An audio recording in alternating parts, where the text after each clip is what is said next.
आज के बाद मेरे से ये भार नहीं उठ सकता तुम्हारा। और ये भगवान खड़े, चाहे इसको गुरु मानो और चाहे इसको तुम भगवान मानो, इससे दीक्षा ले लो। तो रविदास जी जैसे महापुरुषों ने वो तो अंडरस्टूड, समझ चुके थे, उन्होंने तो तुरंत उस मालिक की शरण ग्रहण कर ली। पीपा जी ने भी ग्रहण कर ली। बाकी वो ऋषि लोग तो वक्ता हो गए थे, उनके प्रशंसक हो गए थे, उन्होंने न्यारी अपनी दुकान खोल ली, वो नहीं माने। इसी कारण से ये बात बिगड़ी रही, क्योंकि आम जनता शिक्षित नहीं थी। अब क्या बताते हैं परमात्मा, अवधू पार बर में पद न्यारा, अवधू पार बर में पद न्यारा। कि उस एक तो होता परब्रह्म, एक होता पार ब्रह्म। परब्रह्म और पार ब्रह्म में बहुत अंतर है। पर माने नेक्स्ट, दूसरा। जैसे ब्रह्म ये ज्योति निरंजन है, पर ब्रह्म ये अक्षर पुरुष सातसंग ब्रह्मांड का मालिक है।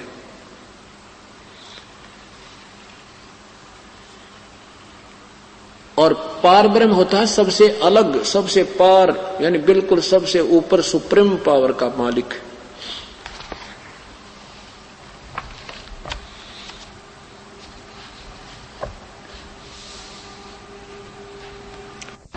तू जोड़े अलख से यारी। अलख, अलख माने अव्यक्त, जिसको कोई देख नहीं सकता और वो साकार में है। जैसे गीता जी के अध्याय नंबर 7 के मंत्र नंबर 24 में कहा है कि 25 में 24 में कहा है कि मैं अव्यक्त हूं और मुझ इस अव्यक्त को ये व्यक्त मान रहे होंगे। ये कृष्ण मानते, मैं कृष्ण नहीं हूं, क्योंकि मैं बोल रहा हूं श्री कृष्ण में, इसलिए कृष्ण मान रहे होंगे। मैं अपनी योग माया से छुपा रहता हूं, मैं सबके समक्ष प्रकट नहीं होता। ये भी अव्यक्त है और परब्रह्म भी अव्यक्त है।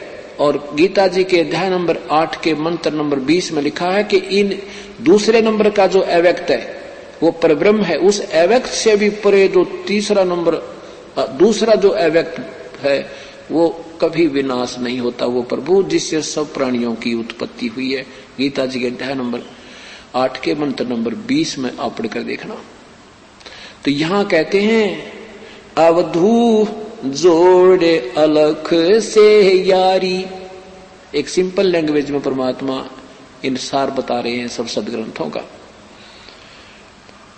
लावो उन्मनी तारी, उन्मन तारी, उन्मन की व्याख्या जैसे जब आपको सही यहाँ का उस परमात्मा का परिचय हो जाएगा, संसार का इस काल के जाल से आप परिचित हो जाओगे, फिर यहाँ आपने ना तो नाचना सुहावे, ना गाना अच्छा लगे, ना कोई विशेष चटक मटक कपड़े पहनने अच्छे लगेंगे। न्यू क्या करें, आज कैसे तो उन्मन सा बैठा है। जो इंसान ज्यादा मायूस कोई दुखी सा होकर बैठ जाता है तो उसने न्यू क्या करें, ये तो भाई उन्मन सा हो रहा, यानी बिल्कुल गुमसुम सा रहने लगा। तो कहते ऐसे उन्मन तारी लाओ, ये समाधिस्थ होने के हठ योग मत करो। जब आपको जो पता लग जाएगा काल का भयंकर जाल है, अरीब कर जाइए डोर छूट गई तो गदा बना पाऊंगा ये भगवान, बुरा हाल हो जाएगा। तो फिर आपके डर लगेगा, आप एकदम चिंतित रहने लगोगे, आपका ना हंसने ना खुशी होने, किसी चीज को दिल नहीं करे। जैसे एक बार आदरणीय नानक साहिब जी से एक भक्त ने कहा, प्रभु आप हर समय मायूस रहते हो, आप उन्मन से रहते हो, संतो फकड़ होते हैं, आपको क्या चिंता है। स्वामी आदरणीय नानक साहब जी कहते हैं ना जाने काल की कर डारे, किस विध ढल जा पासावे, जिनाते सरते मौत खुड़क दी उनानू केड़ा हंसावे। नानक साहब कहते हैं कि भाई ना जाने कब के बिजली गिर जाए यहाँ पे एक सेकंड पहले पता नहीं होता, एक सेकंड में के हो जाए, घर के पूरे परिवार का विनाश हो जाता है, पूरा क्षेत्र ग्रक हो जाता है, भूकंप आ जाती है, लाखों लोग मर जाते हैं। कहते फिर यहाँ किस चीज पर खुशी मनाऊं, मेरे तो कोई बात समझ में आती नहीं जिस पर मैं प्रसन्न रहूं। ना जाने काल की कर डारे, किस विध ढल जा पासावे, और जिनाते सरते मौत खुटक दीवनानु केड़ा हासावे। तो यहाँ गरीबदास जी संकेत कर रहे हैं कि ऐसे लोला उस मालिक में, ये भगवान इस जीवन समाप्त होने से पहले यू काम बन जावे जिसके लिए हम आए हैं। इसको कहते हैं समाधिस्थ होना। ये मेडिटेशन है हमारा, इसको सहज समाधि कहते हैं। वह उसकी चाह, उसका वो प्राप्ति के लगन हटे ही नहीं दिल तक। जैसे टेंशन होगी या टेंशन बनाओ, चिंतन इसी को कहते हैं, इसी को चिंता कहते हैं। चिंता तो सतनाम की और न चिंता दासे, जो कोई चिंता नाम बिना वही काल की फांस। तो उस भक्त ने पूछा कि प्रभु क्या आप कभी प्रसन्न नहीं होते? होता हूं, मैं खुशी बनाता हूं। साध मिले साड़ी सादी होंदी विछड़ जा दिलगीरी वे, अख दे नानक सुनो जहाना मुश्किल हाल फकीरी वे। जब मुझे कोई भक्त मिलता है ना और मेरी रह मिलाता है, मेरी बात को स्वीकार कर लेता है और मेरी बात को समझ जाता है, क्योंकि उसमें नानक जी, श्री नानक जी की बात ने भी कोई मानने वाला नहीं था, क्योंकि हिंदू धर्म में जन्म था, श्री राम कृष्ण पर सारे आधारित थे। परमात्मा को वो आंखों देख चुके थे बेई नदी से। आप दिखाएंगे आपको रात्रि में या कल समय जब आएगा उनकी कथा का, तो उस समय वो देख चुके थे कि सचमुच ये तो काल का भयंकर जाल है। फिर वो समझाने लगे कि ब्रह्मा विष्णु महेश से ऊपर कोई और शक्ति है। उन्होंने गीता जी के जो परमात्मा ने उनको 7 श्लोक पूछे थे कि इस गीता जी को आप नित्य पढ़ते हो, इन 7 श्लोकों का उत्तर दो। तो नानक साहब को वो बात समझ में आई, तो फिर वो 7 श्लोक सिलेक्ट कर लिए गीता जी में, और किसी भी ऋषि महात्मा के पास जाते थे, इन 7 श्लोकों के विषय में पूछते थे, सारे फ्यूज हो जाते थे, किसी को उत्तर नहीं आता था। तो पहले हिंदू धर्म में जन्म होने के नाते वो भगवान श्री कृष्ण और राम इसके विष्णु जी के उपासक थे, और जब ज्ञान हुआ तो वो त्याग दिए, जनता को समझाने लगे ये परमात्मा पूर्ण नहीं है। फिर दुनिया सारे उनके उलट होगी। उनके पिताजी उनको कहने लगे तू के पैदा हो गया हमारे, बता। भगवान विष्णु ने भी ना मानता, और उसके और तो माने कहाँ थे। तो कहने का भाव ये है कि साध मिले साड़ी शादी होंदी, जो मेरी बात को मान लेते हैं और समझ जाते हैं काल के जाल में फंस रहे हैं, तो उनको देखकर मैं बड़ा खुश होता हूँ। और वो चले जाते हैं ना, मुझे दुख होता है कहीं काल के दूत इनको फिर ना खराब कर दे। साध मिले साड़ी शादी होंदी विछड़ जा दिलगीरी वे, अख दे नानक सुनो जिहाना मुश्किल हाल फकीरी वे। तो यहाँ परमात्मा कहते हैं अवधू जोड़े अलख से यारी, और लावो उन्मनी तारी। उन्मनी तारी माने लो, उसमें उन्मन लो लगा लो, ले लगाओ उसमें।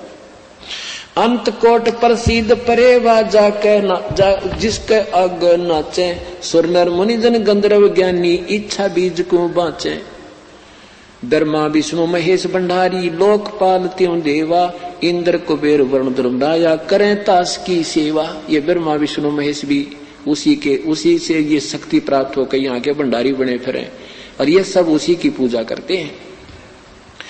प्रसिद्धि पूर्ण पटरानी ब्रह्म जोगनी माया, अंत कोट अवतार तास के ये करता हो आया। आसन बसन बैरागर मुक्ता बहुविध नाच नचावे, संतों के तो दासी होवे साकट को भरमावे।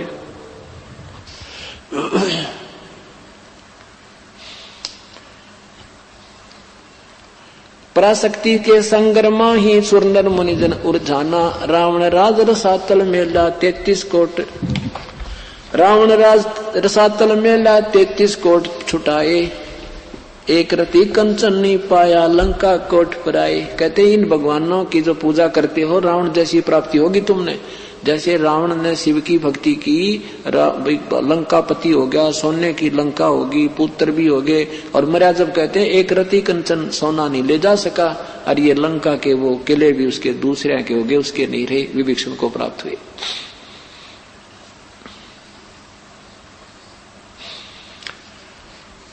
पल में हंसा पारिंग होवे, क्षण में छार उड़ावे, गरीब दास करता की बाजी, भेद नहीं कोई पावे।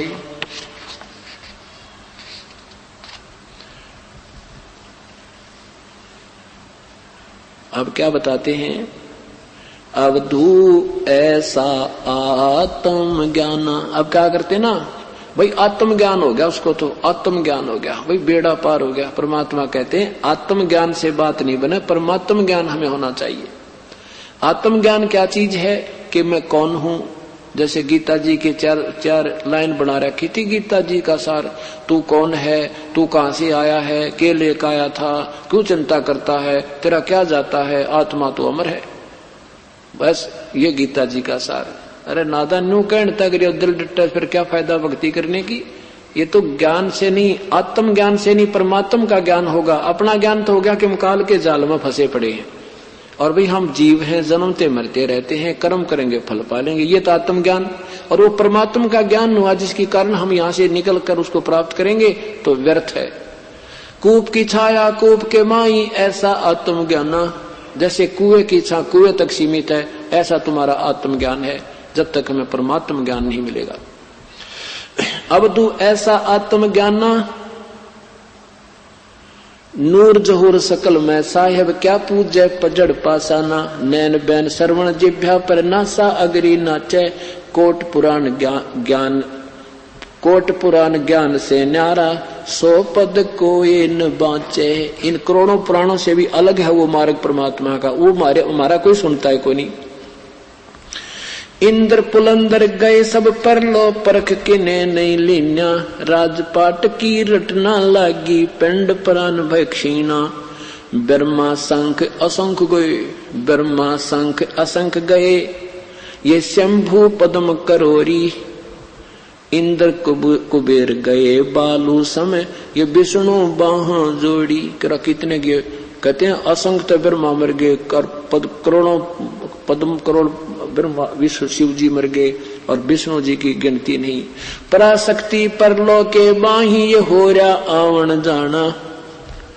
ये तुम्हारी यहाँ की जो जितनी भी शक्ति है, पराशक्ति जो पार ब्रह्म के पास जो है पराशक्ति है, कहते वो भी अंत में वो सारा विनाश हो जाएगी। पराशक्ति परलो के माही, हो रहा आवन जाना, अजर अमर अविनाशी, अवगत शब्द अतीत अमाना। अंत कोट अनभय अर्धंगी, अनहद नाद बिलाना, सकल रूप परलो के माही, रहन मूड न ज्ञाना। पारस लो कला उसकी ही है, चंद सूर मठदारी, कच्छ मच कूरम शेष लगे, वो परलम परले करे, परले करत मुरारी। अब हम मुरारी शब्द से संबंधित हो गए कि श्री कृष्ण जी हैं। मुरा माने राक्षस, अरि माने शत्रु। कबीर परमात्मा मुरारी है वास्तव में। ये हमारे पापों का भी शत्रु है, अंगहारी पापों का शत्रु, बमभारी बंधनों का शत्रु, ये वास्तव में मुरारी है। अब हम जैसे विष्णु का अर्थ है सब सारी सृष्टि का पालन करता, सबका सर्वव्यापक, तो कबीर परमात्मा वास्तव में विष्णु है। जैसे होम मिनिस्टर सेंटर का भी होता है और होम मिनिस्टर स्टेट का भी होता है। तो यहाँ हम अभी अज्ञान है, बालक हैं भक्ति मार्ग में।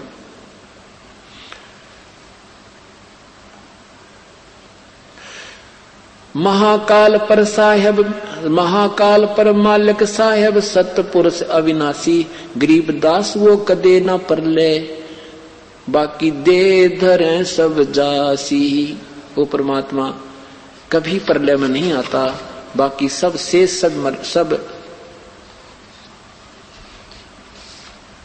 मृत्यु के अंदर है, चाहे तेरे ब्रह्मा है, विष्णु है, शिव है। इस प्रकार परमात्मा ने अपनी महिमा का ज्ञान श्री रामानंद जी को समझाया। तब रामानंद जी ने उस परमेश्वर की महिमा जन जन को समझानी चाहिए, परंतु उसमें सब संसार भक्तात्मा अशिक्षित थी, प्रभु को पहचान नहीं पाई। बोलो सतगुरुदेव की जय। गुरु गोविंद दोनों खड़े,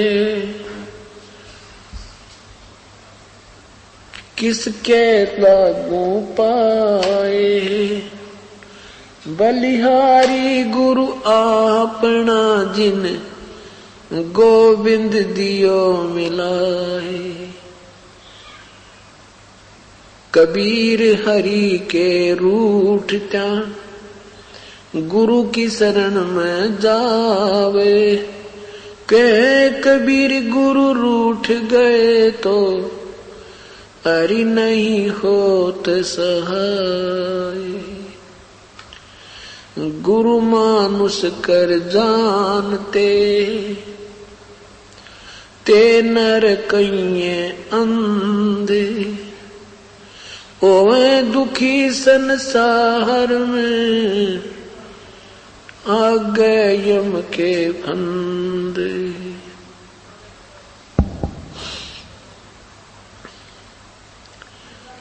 परमपिता परमात्मा पूर्ण ब्रह्म, सारी सृष्टि के रचनहार कुल मालिक कबीर परमेश्वर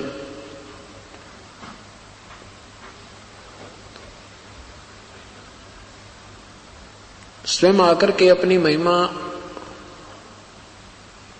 और सृष्टि की रचना आदि का ज्ञान देते हैं।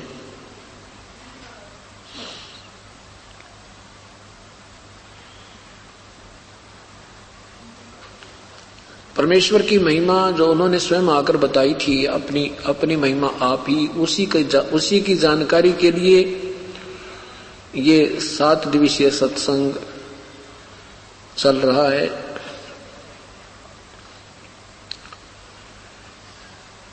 आज सुबह के सत्संग में आपने आदरणीय श्री रामानंद जी के विषय में परमेश्वर से जो वार्ता हुई थी उसकी जानकारी प्राप्त हुई। आदरणीय रामानंद जी वेदों के मर्मज्ञ ज्ञाता जाने जाते थे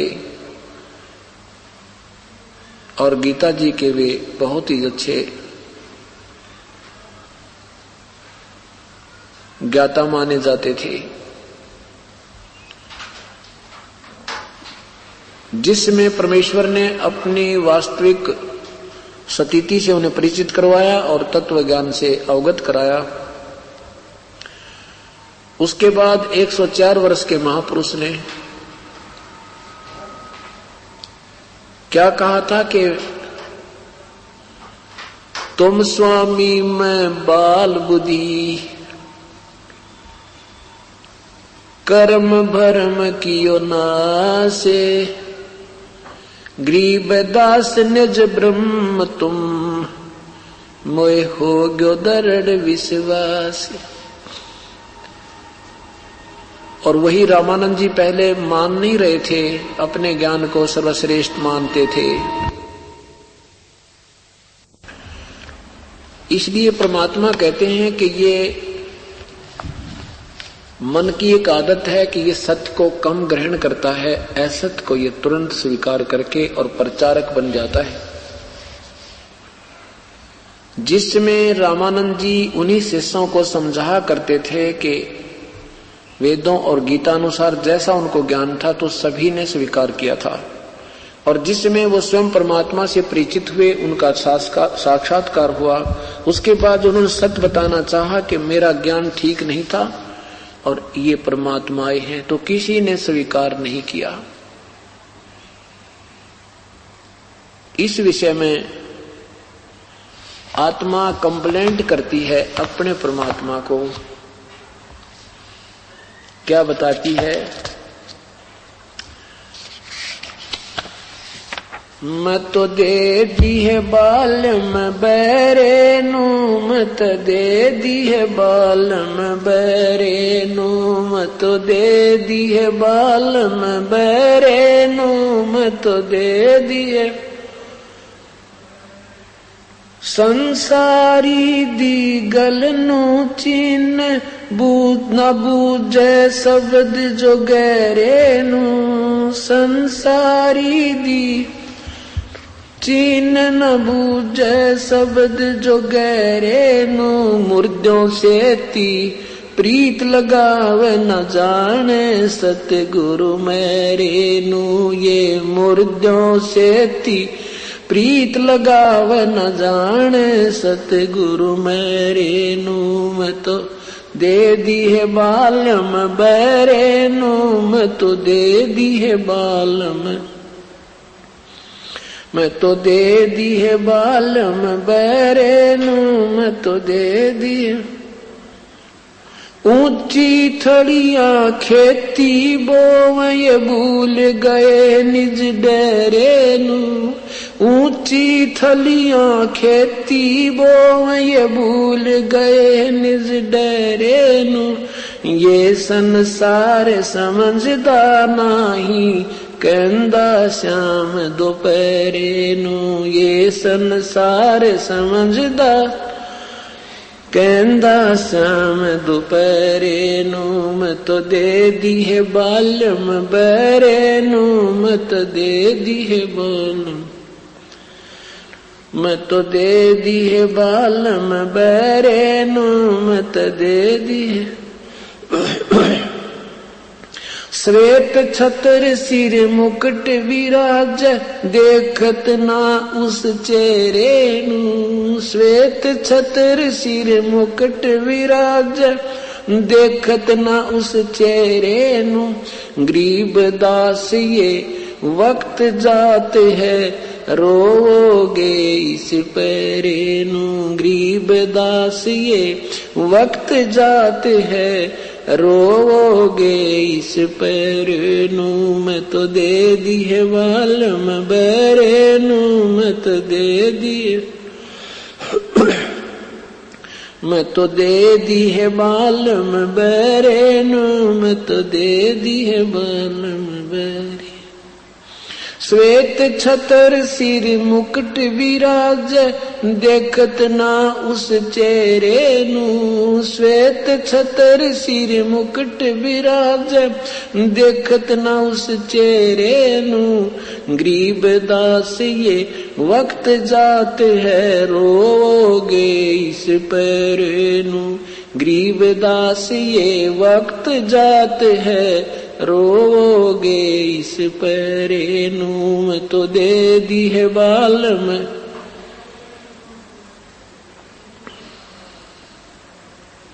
सत साहिब क्या कहना चाहते हैं आदरणीय गरीबदास साहिब जी?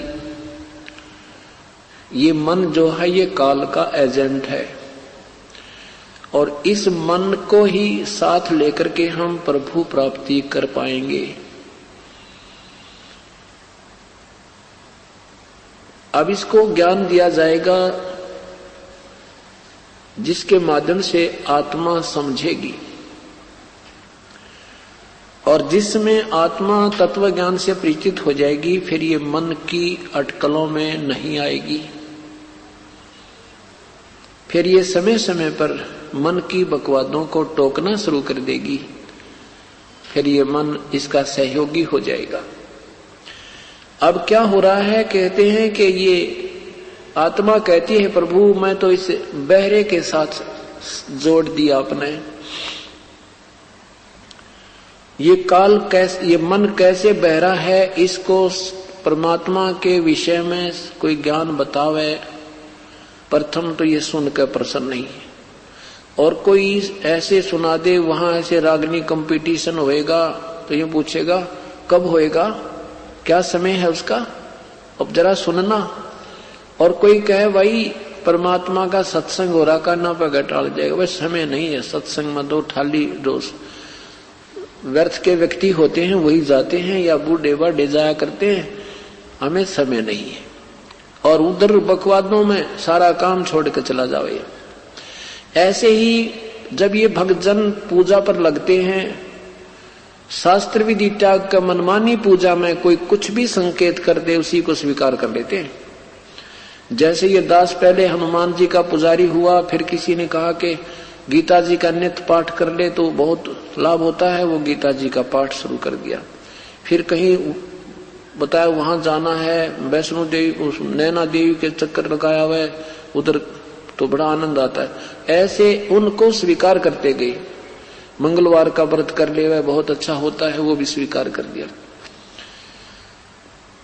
और फिर कोई ये कहे कि ये साधना ठीक नहीं है, और ये देखो गीता जी में भी लिखा है, ये वेदों में भी प्रमाण है, ये त्याग कर ये कीजिए। मन नहीं मानता और वो सब मान लिया। कहीं पर 4 ईंटें लगी हुई होती थी, कोई धार्मिक स्थल बना दिखा था, वहां भी मन ये आत्म ऐसे नतमस्तक होने को दिल करता था, क्योंकि हमारे अंदर पिछले जन्म के संस्कार थे प्रभु के। और अब जब भक्त इनसे हटाने की चेष्टा की तो मन बगावत करने लगा। तो पहले किस आधार से माने थे? ऐसे ही देखा देखी, और इस मन का स्वभाव है कि ये गलत चीज को तुरंत स्वीकार करता है। इस उद्देश्य में परमात्मा उदाहरण अर्थ बता रहे हैं कि संसारी दी गल नू चिन्ह नहीं बूझे शब्द जो गहरे नु। ये तत्व ज्ञान के विषय में ज्यादा सिर में दर्द यो मन नहीं करता। और संसारिक व्यवहारिक आदमी कोई कह दे कि वहां झाड़ा लगता है और जाते ठीक हो जाता है, वहां एक तालाब में स्नान करने से मुक्ति हो जाती है, ऐसे वहां गया में जाने से सब पाप कट जाते हैं, तो वहां तुरंत चल पड़ता है, कोई आना कहानी इसको नहीं बनती। तो यहाँ कहते हैं संसारी दी गरनू चीने, संसारिक लोगों की बातों को तो स्वयं तुरंत मान लेता है और नहीं बुद्ध शब्द जो गहरे नु। गहरा मीन तत्व ज्ञान के विषय में ये नहीं ज्यादा इंटरेस्ट लेता। तो फिर इसके विषय बताते हैं, मुर्दों से ती प्रीत लगाव न जाने सतगुरु मेरे नु। जो संत जन या हमारे पूर्वज शरीर छोड़ गए, वो पितर बन गए, उनकी पूजा में तो ये लगा रहता है। और जीवित संत से ये कभी प्रेम नहीं करता,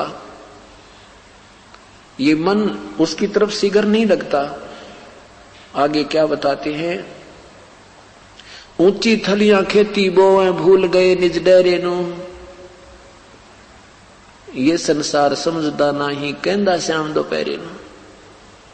कबीर साहब कहते हैं, जो यम को करता भाखे और तजय सुधा नर विष के चाखे।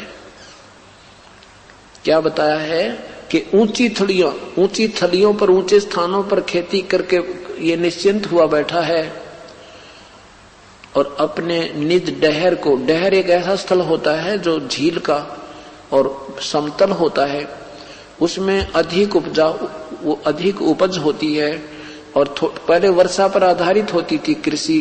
तो बताना चाहते हैं परमात्मा कि जो समतल जमीन होती है, वर्षा होती है तो उस जमीन में पानी खड़ा हो जाता है और उसमें बहुत अच्छी सिंचाई बन जाती है, तो वहां खेती ज्यादा होती है। थलियों के ऊपर अगर 5 मन 2 मन बीघे की होती थी बीघा पहले, और वहां पर 10 मन की होती थी, और वहां होती भी नहीं थी, और वहां यानी डहर में अवश्य होती थी। तो इस प्रकार परमात्मा बताते हैं, जो साधनाएं तुम देवी और देवताओं की, तीनों गुणों की, ब्रह्मा विष्णु महेश पर ब्रह्म अन्य देवताओं की जो पूजा करते हो, ये तो ऊंची थली है, ये प्रॉपर स्थल नहीं है, ये प्रॉपर स्थान नहीं है परमा उस खेती के करने का। और अपने निज डहर को, वास्तविक उपजाऊ जमीन को तुम भूल चुके हो। जैसे पवित्र गीता जी में लिखा है 18वें अध्याय के 62वें श्लोक में कि अर्जुन, तू सर्वभाव से उस परमेश्वर की शरण में जा, उसकी कृपा से ही तू परम शांति और शाश्वत स्थान अर्थात सदा रहने वाले सत्यलोक को प्राप्त होगा। उधर 7वें अध्याय के 12 से 15 में लिखा है कि तीनों गुणों की साधना से जो अक्षिणिक लाभ होता है, उसी लाभ के ऊपर आधारित होकर के उन्हीं के तक सीमित होने के कारण उन्हीं से मिलने वाले राहत से प्रसन्न रहते हैं। त्रिगुणमयी माया के द्वारा जिनका ज्ञान हरा जा चुका है, वो राक्षस स्वभाव को धारण किए हुए मनुष्यों में नीच दुष्कर्म करने वाले मूर्ख, गीता बोलने वाला प्रभु कह रहा है कि मेरी भक्ति भी नहीं करते। अपनी साधना को भी कहते हैं 7वें अध्याय के 18वें श्लोक में कि मेरी साधना भी बिल्कुल व्यर्थ है। इसलिए गीता अध्याय नंबर 15 के मंत्र 4 में कहा है कि तत्वदर्शी संत प्राप्त होने के उपरांत उस परम पद परमेश्वर की खोज करनी चाहिए, जहां पर जाने के उपरांत फिर ये साधक पुनः लौटकर संसार में नहीं आते। और कहता मैं भी उसी की साधना करता हूं। और यही आदमी गरीबदास साहब बताना चाहते हैं कि तुम ऊंची थलियां खेती बो भूल गए निज डेरे नु, ये संसार समझदा नहीं कहंदा श्याम दोपहरे नु। तो मैं इस काल को भगवान मानकर और इसी के नीचे के जो भगवान हैं, इनके पुत्र हैं, इन्हीं की पूजा करके तुम अपने आप को कहते हो हमें बड़ा आनंद आ रहा है। ये तो ऐसा है तुम्हारा जैसे दोपहर के ज्येष्ठ मास की दोपहर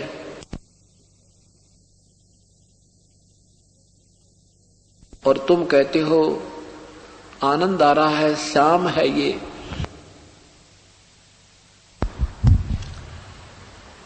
आप कह रहे हो ये तो शाम है, दोपहर नहीं है। तो ऐसी वार्ता, ऐसा जिक्र, ऐसी बातें कौन करता है जिसने शराब पी रखी हो।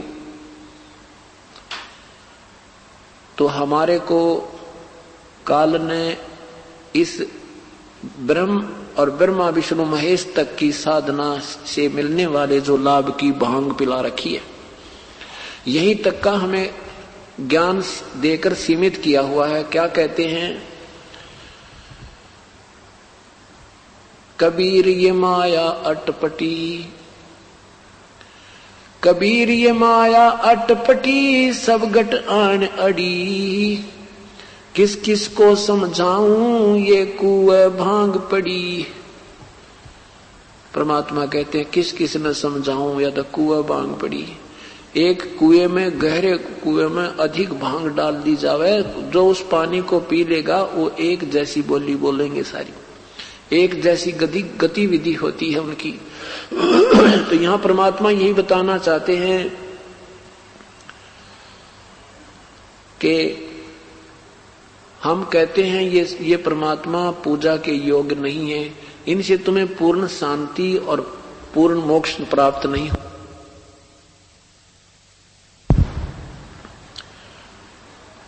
और आप मानते नहीं, आप कहते हो नहीं नहीं मौज हो रही है, इनसे अच्छा तो कोई भगवान नहीं है, हमारे ठाठ हो रहे हैं। और ये जो वर्तमान में आपके जो संस्कार अच्छे चल रहे हैं, ये पूर्व जन्म की कमाई ही आप अब इस्तेमाल कर रहे हो, प्रयोग कर रहे हो। भविष्य आपका बिल्कुल नहीं हो रहा, जिसने प्रॉपर शास्त्र अनुकूल साधना नहीं मिली हुई है। उसके विषय में क्या बताना चाहते हैं परमात्मा कि आपकी तो ऐसी स्थिति हो गई है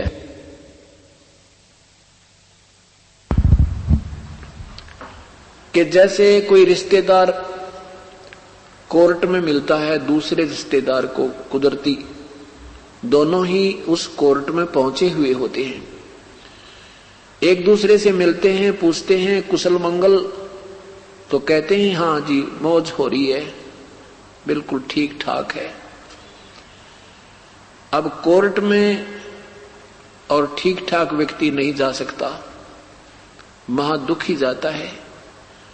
और फिर भी कहते हैं ठीक ठाक है, मौज है, एक केस हो गया था, ऐसे ऐसे आपत्ति आई है थोड़ी। और जब तक वो हाथ मिलाए हैं, हाथ मिलाया है, इतने ही ठीक ठाक कहा है, हाथ हटते ही जाता हूं, वकील आने वाला है, गवाह पता नहीं आए हैं कि नहीं, देखो आज सुनवाई है, क्या होगा, इतना ठीक ठाक है। परमात्मा कहते हैं कि कोर्ट में ठीक ठाक का मतलब ही नहीं होता। और फिर भी हमारी आदत बन गई है ठीक ठाक कहने की, बाकी ठीक ठाक कोई नहीं, मंगल कुशल किसी की नहीं। यहाँ पर फिर कोई रिश्तेदार मिलता है, कोई मेडिकल में कोई एडमिट हो गया कोई रिश्तेदार, तो जाते हैं पूछते हैं कुशल मंगल है, कहाँ मौज हो रही है, बालक तो मरण हो रहा है, बहुत ज्यादा तकलीफ है। और फिर भी कहते हैं वाकई ठीक ठाक है। परमात्मा कहते हैं मेडिकल में ठीक ठाक का मेल कौन सा होता है। तो हमारी आदत बन गई, क्योंकि हमने वो ठीक ठाक ठिकाना पाया नहीं, हमने वो स्थान मिला नहीं जिसको हम सुख कह सकते हैं।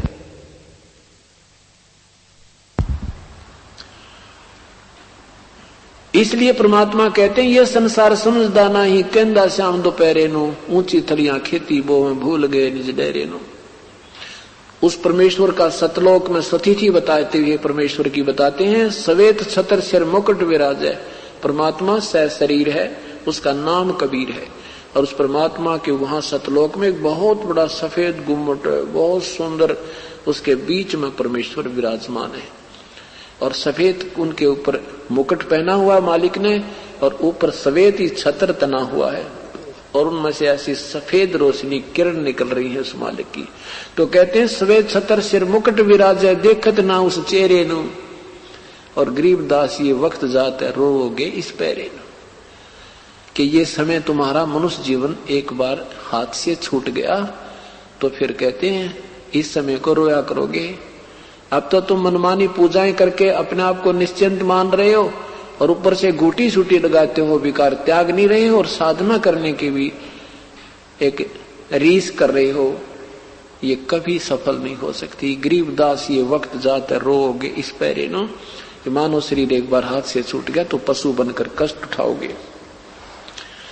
फिर क्या बताते हैं,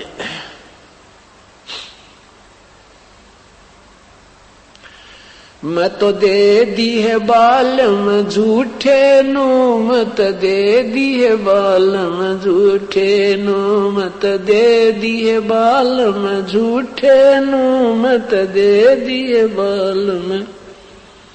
सायर सीप समुद्र लाए क्या कर है मोती फूटे नु, कलर खेत नपजदा नाही कहा कर है बहुजल बूठे नु, ये कालर खेत नपजदा नाही कहा कर है बहुजल बूठे नु, मत दे दिए बालम झूठे नु, मत दे दिए बालम झूठे नु, मत दे दिए बालम झूठे नु। बांग तमाखू मदरा पीवे छोड़त ना इस ठूठे नु, बांग तमाखू मदरा पीवे छाड़त ना इस ठूठे नु, मेर मोहब्बत छानी नाही सब जाने सतगुरु ठूठे नु, मत दे दिए बालम झूठे नु, मत दे दिए बालम झूठे नु, मत दे दिए बालम झूठे नु। प्रेम पियाले सदमत वाले पीवत हैं रस घूटे नु, प्रेम पियाले सदमत वाले पीवत हैं रस घूटे नु, दिल दरिया में बाग लगाया सींचत हैं उस बूटे नु, दिल दरिया में बाग लगाया सींचत हैं उस बूटे नु, मत दे दिए बालम झूठे नु, मत उस दरगाह में मुकलस कर हैं जो फेरे जम के लूटे नु, उस दरगाह में मुकलस कर हैं जो फेरे जम के लूटे नु, गरीब दास दर हाल मनावे राजी कर सतगुरु रूठे नु, गरीब दास दर हाल मनावे राजी कर सतगुरु रूठे नु, मत दे दिए बालम झूठे नु, मत दे दिए बालम झूठे नु, मत दे दिए बालम।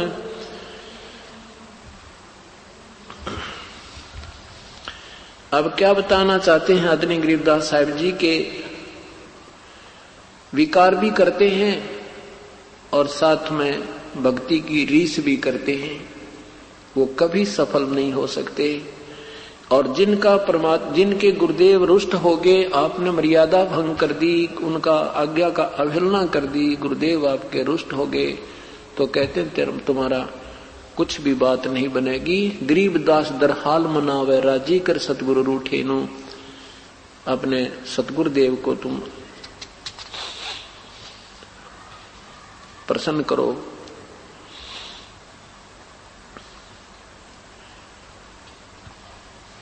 झूठा मीन ये काल जो है सत्य को स्वीकार करके प्रसन्न नहीं है और असत की तरफ ये बहुत शीघ्रता से लग जाता है। इसके विषय में परमात्मा हमें यह कहते हैं कि तुम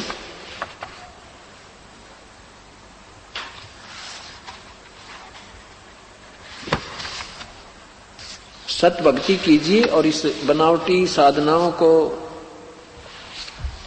इनको त्याग दीजिए।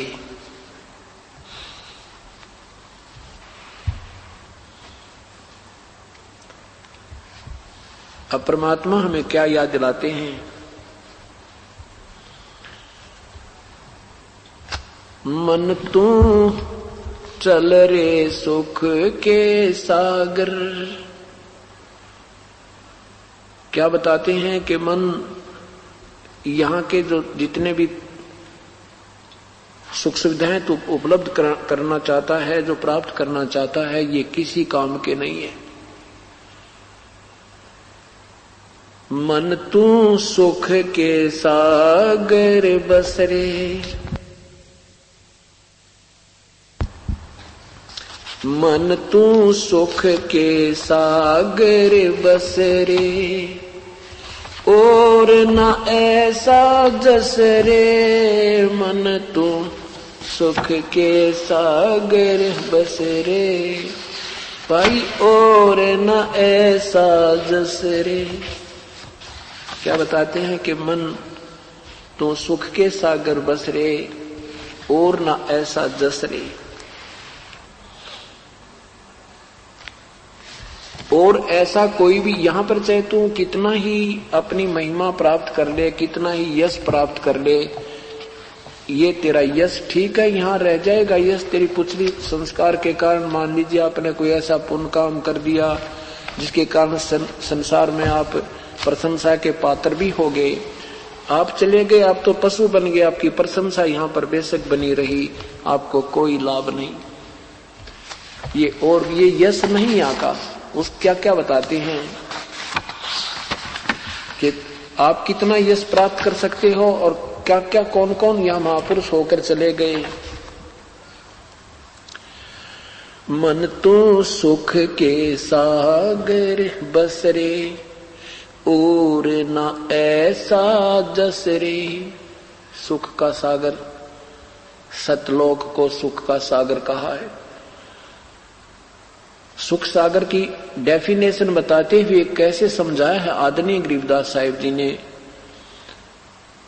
कि जैसे यहां कभी कभी आती है ऐसी एक तरंग, एक हिलोर उठती है मन में, वो होती है कुछ समय के लिए। ऐसी लहर उठती है कि जैसे अपना कोई दुश्मन भी हमने क्यों ना मान रखा हो, उसके प्रति भी द्वेष नहीं आता, और मन में ये आता है कि क्यों हमने उनके साथ पंगा किया, क्यों उस बेचारे को दुखी किया। ऐसा ये थोड़ी सी देर रहता है, फिर वो ऐसे ही कहर फिर प्रारंभ हो जाता है। वही दुर्विचार, ऐसा ही राग द्वेष, ऐसे फिर मन में वह सड़न प्रारंभ हो जाती है। वो जो थोड़ी सी देर वो लहर आई थी सुख की, उस ऐसी कहते हैं उस सतलोक में असंख्यों लहर उठेंगी, वहां कोई राग द्वेष नहीं है। वो उस आनंद की तुलना हम किसी से नहीं कर सकते। तो क्या बताते हैं, संखो लहर मेर की उपजे कहर नहीं जा कोई, दास गरीब अचल अविनाशी सुख का सागर सोई। वो सुख का सागर है सतलोक, कहते वहां चलवाई। और यहां पर कौन कौन महापुरुष होगे, तुम कितनी और परमात्मा से मांग कर या अपनी प्रयत्न से कितनी कोठी कार बना सकते हो, कितनी संपत्ति बना सकते हो, और कौन कौन यहां से चले गए। क्या बताते हैं, सर्व सोने की लंका होती रावण से रणधीरम, एक पलक में राज विराजी जम के पड़े जंजीर में। मन तो सुख के सागर बसरे, भाई और न ऐसा जसरे। सर्व सोने की लंका होती रावण से रणधीरम, एक पलक में राज विराजी, राज्य से विहीन हो गया एक सेकंड में, और फिर काल के पड़े जंजीरम, नरक में ठोक दिया गया। और रावण जैसी सुविधाएं आप प्राप्त भी नहीं कर सकते, चाहे कितना प्रयत्न कर लेना, और उसके पास भी कुछ नहीं रहा। इसलिए परमात्मा ये याद दिलाना चाहते हैं कि जो मालिक ने तुझे दिया है, तेरा संस्कार है, उसको उसी में तू प्रसन्न रहे, और यहां से इच्छाओं को कम कर, तब तेरी भक्ति सुचारू चलेगी। और फिर भी तुझे कोई दिक्कत आएगी तो मैं तेरे साथ हूं। परमेश्वर कहते हैं मैं तेरे साथ हूं। जैसे पिता को, माता पिता को बच्चों के विषय में सब ज्ञान होता है कि अब सर्दी आने वाली है, इसको किस चीज की आवश्यकता, वो पहले तैयार कर देते हैं। ऐसे ही जब हम परमात्मा के हो चुके हैं, समर्पण कर चुके हैं, इनकी हमने शरण प्राप्त कर ली है, अब उस मालिक ने देखना है कि मेरे बच्चों के ऊपर किस प्रकार की आपत्ति आने वाली है और कैसे मैंने इनका प्रोटेक्शन करना है। क्या बताते हैं, उदय अस्त बीत चक्र चले थे ऐसी जन ठकुराई, चुनक ऋषि स्वर कल्प करी जहां खोज न पाया राई। उदय अस्त बीत चक्र चले थे ऐसी जन ठकुराई, और चुनक ऋषि स्वर कल्प करी वहां खोज न पाया राई। एक मानधाता चक्रवर्ती राजा था। पूरी पृथ्वी पर जिसका शासन हो उसे चक्रवर्ती यानी ऑल राउंड, ओवरऑल कंट्रोलर यानी किंग कहते थे, वो महाराजा कहलाता था। तो उसकी 72 सोनी सेना थी, 72 सोनी, 72 करोड़ समझो। और उसने पूरी पृथ्वी पर यह देखने के लिए कि मेरी प्रभुता को किसी ने अस्वीकार तो नहीं कर दिया है, मेरी गुलामी को किसी ने अस्वीकार तो नहीं कर दिया किसी छोटे नवाब ने, उसके लिए वो एक घोड़ा छोड़ते थे, उसमें एक पोस्टर लगा देते थे, उसके गले में बांध देते थे, साथ में सैनिक छोड़ देते थे 1500, और उसमें लिखा होता तो जिसने राजा की प्रभुता स्वीकार ना हो तो वो घोड़ा पकड़ ले और युद्ध के लिए तैयार हो जा। राजा के पास 72 अक्षौणी सेना, ये साथ लिख दिया जाता था। पूरी पृथ्वी पर घूमकर आ गए, किसी ने वो घोड़ा नहीं पकड़ा। एक चुनक नाम के ऋषि थे जो वेदों के अनुसार साधना कर रहे थे, हजारों वर्षों से बैठे थे, ओम नाम के जाप से वेदों अनुसार साधना कर रहे थे। उन्होंने सैनिकों से पूछा भी क्या बात है, कहाँ घूम कर आए हो, इस घोड़े पर क्यों सवार नहीं कोई भी। सैनिकों ने बताया कि राजा मानधाता चक्रवर्ती का घोड़ा है, ये बैठने के लिए नहीं होता। पूरी कहानी बताई उनको। तो ऋषि के मन में ये आ गया कि राजा को अभिमान हो गया है, इसका अभिमान ठीक करना चाहिए। इस दृष्टिकोण से ऋषि ने कहा कि मैं इस घोड़े को पकड़ लूं तो क्या हो जाए। सैनिकों ने कहा, रे कंगाल, दाने तेरे खाने के नहीं, और राजा के साथ युद्ध करने को तू करना पड़ेगा तुझे। तो ऋषि ने कहा भी मैं राजा का युद्ध स्वीकार करता हूं। कहने का भाव ये है कि राजा, उस चुनक ऋषि ने अपनी शक्ति से 4 एटम बम बना लिए। राजा ने अपनी सेना के 4 डिवीजन बना करके 18-18 करोड़ की एक बार धावा बोलने के लिए छोड़ दी, और चुनक ऋषि ने उसका सर्वनाश कर दिया। तो यहाँ परमात्मा बताते हैं इस काल के लोक में शांति नहीं हो सकती। यहाँ तुम कितना कुछ भी प्राप्त कर लो, ना जाने कब के बिजली गिर जाएगी। इसलिए याद दिलाते हैं कि उदय अस्त भी चक्र चले थे ऐसी जन ठकुराई। उदय अस्त, जहां से सूर्य उदय होता है और अस्त होता है, यानी पूरी पृथ्वी पर शासन था उसका। चुनक ऋषि सर कल्प करी वहां खोज न पाया राई। विनाश को प्राप्त हुआ, कुछ भी ना हाथ लगा उसके। तो इस मृत लोक में यही मान बढ़ाई और राग द्वेष, यही आपको मिल सकता है, और कुछ नहीं मिल सकेगा जब तक आप पूर्ण परमात्मा की भक्ति विधिवत नहीं करोगे।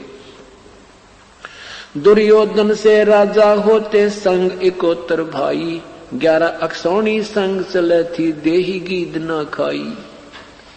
दुर्योधन जैसे राजा होते और 101 महाबली उसके भाई थे, और कहते हैं 11 अक्षौणी, 11 करोड़ सेना उसकी कमांड थी उसकी। और बताते हैं कि ऐसी दुर्गति होकर मरा कि उसकी देही गीदों ने भी ना खाई, क्योंकि वो माँ के आशीर्वाद से बज्र का हो गया था। इतना कर्महीन था कि किसी पक्षी ने भी उसकी मांस को खाकर दुआ नहीं दी। दुर्योधन से राजा होते संग इकोतर भाई, 11 अक्षौणी संग चले थी देही गीद न खाई। 60,000 सगड़ के होते कपिल मुनीश्वर खाए। एक सपुत्र उत्तान पाद का भाई परमात्म पद पाए। अब क्या बताना चाहते हैं कि राजा सगड़ के 60,000 पुत्र थे। उन्होंने भी ऐसे ही पृथ्वी के ऊपर तालाब बनाने शुरू कर दिए थे। और ये एक तालाब, एक बगीची, एक कुआं, ऐसे किसी पुरोहित के कहने से पुण्य उद्देश्य से पूरी पृथ्वी को खोदना प्रारंभ कर दिया। तो पृथ्वी ने भगवान विष्णु से प्रार्थना की। भगवान विष्णु ने इंद्र से कहा कि तू क्या कर रहा है? तेरे शासन काल में एक सगड़ नाम का राजा यज्ञ कर रहा है और तेरी गद्दी को खतरा हो सकता है। क्योंकि उस पुरोहित ने बताया था कि एक तालाब बना देवे, एक बगीचा लगा देवे, एक कुआं बनवा दे, एक प्याऊ बनवा दे, तो उसको एक यज्ञ के तुल्य पुण्य हो जाता है। और इंद्र की पदवी जो है उस यज्ञों के आधार से ही प्राप्त होती है। वर्तमान इंद्र को पद से हटा दिया जाता है यदि कोई अपनी 100 यज्ञ पूरी कर लेवे तो इंद्र ने क्या किया कि राजा सगड़ के पुत्रों ने एक घोड़ा ले रखा था। उस घोड़े की गले में लिखा हुआ था कि जिसने हमारे काम में बाधा डाला, कोई हमें बंद करना चाहो इस कार्य से, तो इस घोड़े को पकड़ दे। इंद्र के हलकारों ने, इंद्र के गुप्तचरों ने आकर के रात्रि के समय जब सगड़ राजा के पुत्र सोए पड़े थे, दिन में सारा काम करके, तो उस घोड़े को खोलकर एक कपिल मुनि जी की सांथल का बांध दिया, जांग का बांध दिया। राजा ऋषि अपनी ध्यान मगन थे, उसको पता नहीं चला। उधर से घोड़े की टोह में, घोड़े की तलाश में 60,000 का पूरा टोल चाल पड़ा कि हमारा घोड़ा किसने पकड़ दिया। अब देखा ऋषि के जांग से बंधा हुआ है, तो उन्होंने, ये भाले थे उनके पास, और राजा के ऐसे बराबर में हीखों में, ऐसे पांसुओं में वो भाले चुभो दिए और कहा, कमबख्त खड़ा हो, चोर तूने हमारा घोड़ा चुराया तो खड़ा हो, हमारे साथ युद्ध कर। अब कपिल ऋषि के वो दर्द हुआ तो उसने आंखें खोली। उसकी इतनी लंबी पलक थी, जमीन पर टिकी हुई थी। ऐसे पलक उठाई क्रोध में और अंदर से अग्नि बाण छूटे। 60,000 सगड़ के पुत्र वहां ढेर कर दिए। परमात्मा कहते हैं, बताओ और यहां किसको सुख है? यहां क्या चाहते हो तुम? अब देखो 60,000 एक पुत्र, 101 तगड़े, और वो उसकी भी बिरान माटी, तो यहां सुख नहीं है। और ये जो पाप किए हैं, इन पापों का प्रतिफल भी इन ऋषियों को भोगना पड़ेगा, क्योंकि यहां पुण्य और पाप दोनों भोगने होते हैं। इन साधनाओं से परमात्मा नहीं मिलता जब तक वो तत्व ज्ञान और तत्व वास्तविक मंत्र नहीं मिलेगा। इससे ये सिद्धियां मिल जाती हैं, स्वर्ग में, महास्वर्ग में स्थान मिल जाता है, देव उपाधि मिल जाती है, यहाँ की राज्य की पदवी मिल सकती है, और फिर 83 लाख योनियां भी मिलेंगी। ये यहाँ का बिल्कुल अटल नियम बताया। इसके साथ साथ तुलनात्मक कहते हैं कि उत्तानपाद के एक ध्रुव भगत थे, उन्होंने अपनी भक्ति की तो उन्होंने अपना कल्याण कराया। तो क्या बताते हैं परमात्मा, भाई तंदर सुखिया कोई न देखा, जो देखा सो दुखिया हो। उदय अस्त की बात करे मन, सबका किया विवेका हो, सबका किया विवेका हो। तंदर सुखिया कोई न देखा, जो देखा सो दुखिया हो। उदय अस्त की बात करते हैं मन, सबका किया विवेका हो, सबका। भाई घाटे बाधे सब जग दुखिया के, गृहस्थी वैरागी हो। घाटे बाधे सब जग दुखिया क्या गृहस्थी बैरागी हो। सुख देव ने दुख के डर में गर्भ में माया त्यागी हो, गर्भ में माया त्यागी हो। तंदर सुखिया कोई न देखा, जो देखा सो दुखिया हो। उदय अस्त की सबका किया विवेका हो। जंगम दुखिया योगी दुखिया, तपस्वी को दुख दूना हो। जंगम दुखिया जोगी दुखिया, तपस्वी को दुख दूना हो। आशा तृष्णा सबको व्याप, कोई मैल ना सुना हो, कोई मैल ना सुना हो। तंदर सुखिया कोई न देखा, उदय अस्त की बात करते हैं। मन सबका किया विवेका हो, सबका। भाई साच कहूं तो जग ना माने, झूठ कही ना जाई हो। साच कहूं तो जग ना माने, या झूठ कही ना जाई हो।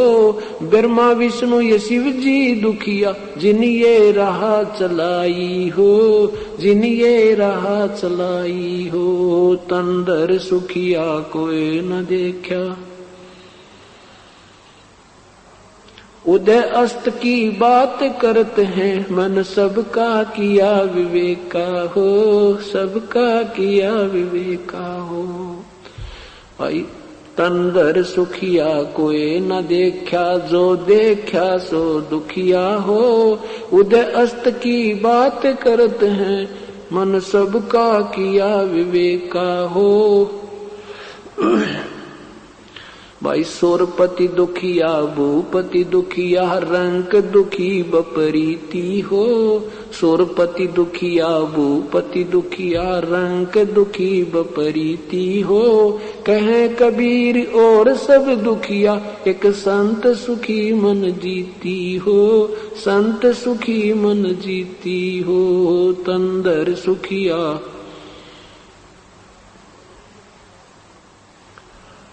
उदय अस्त की बात करते हैं। मन सबका किया विवेका हो, सबका।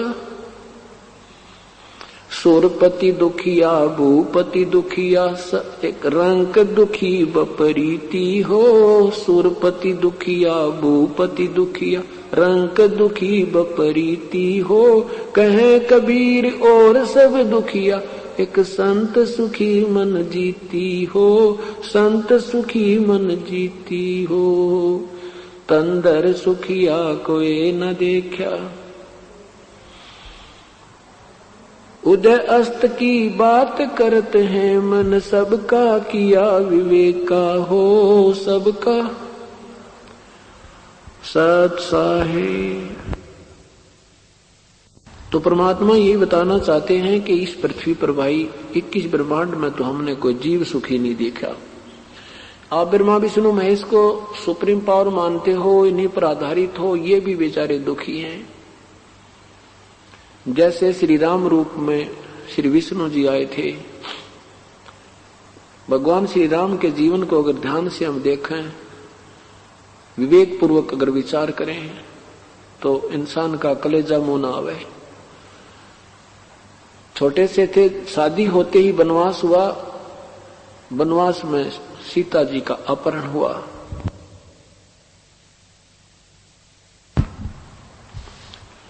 फिर रावण के साथ युद्ध हुआ, करोड़ों व्यक्तियों की हत्या हुई, हिंसा हुई। सीता जी को अग्नि परीक्षा लेकर के प्रभु वापस लाए, एक धोबी के कहने से निष्कासित कर दिया। सीता जी ऋषि वाल्मीकि जी के आश्रम में रह रही है और श्री रामचंद्र जी अयोध्या का राज्य कर रहे हैं। परिवार कहीं जंगल में और स्वयं शहर में कोई व्यक्ति रहे, वो परिवार सुखी नहीं हो सकता, वो प्राणी सुखी नहीं हो सकता, चाहे कितनी बात बना ले। और अंत समय में फिर सरयू नदी में परमात्मा ने, भगवान श्री राम ने अपना प्राण त्यागने पड़े। बाली का वध किया था एक वृक्ष की ओट लेकर, धोखा देकर। उसका भी टिट फॉर टैट बदला भगवान श्री कृष्ण रूप में देना पड़ा। श्री कृष्ण जी के जीवन में जरा सा दृष्टि एक बार घुमा कर देखिए। कैद में जन्म हुआ, मामा दुश्मन हो गया, कभी शिशुपाल मारने आता है, कभी पूतना मारने आती है, कभी चाणोर दुख दे रहा है, और कभी जरासंग, कभी काल्यावन। मथुरा त्याग कर भगवान सारी अपनी लेकर के अपने रिश्तेदारों को एक द्वारका में समुद्र में जाकर शरण ली। और अंत कैसा हुआ प्रभु का आपको पता है। पूरा कुल विनाश हो गया उन्हीं की आंखों के सामने। बेटे भी मर गए, पोते भी मर गए।